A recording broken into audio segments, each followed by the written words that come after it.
মার্কিন president Donald Trump ও রাশিয়ার president Vladimir পুতিনের মধ্যে আলাস্কার অ্যাঙ্করেজে অনুষ্ঠিত বহুল আলোচিত বৈঠক কোনো যুদ্ধবিরতি আনতে পারেনি। তবে এ বৈঠককে রাশিয়ার কূটনৈতিক সাফল্য হিসেবে দেখছেন আন্তর্জাতিক বিশ্লেষকরা। প্রায় 3 ঘন্টা বৈঠকের পর যৌথ সংবাদ সম্মেলনে তারা জানান কিছু অগ্রগতি হয়েছে, তবে বিস্তারিত প্রকাশ করা হয়নি। সাংবাদিকদের প্রশ্নও নেওয়া হয়নি।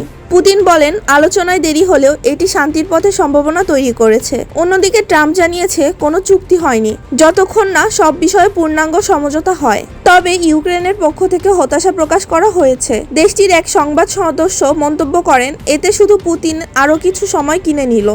আন্তর্জাতিক কূটনৈতিক বিশ্লেষকরা বলছেন, যুদ্ধবিরতির মতো সুস্পষ্ট পদক্ষেপ না আসলেও এ বৈঠক পুতিনকে বৈশ্বিক মঞ্চে নতুন করে গ্রহণযোগ্যতা এনে দিয়েছে।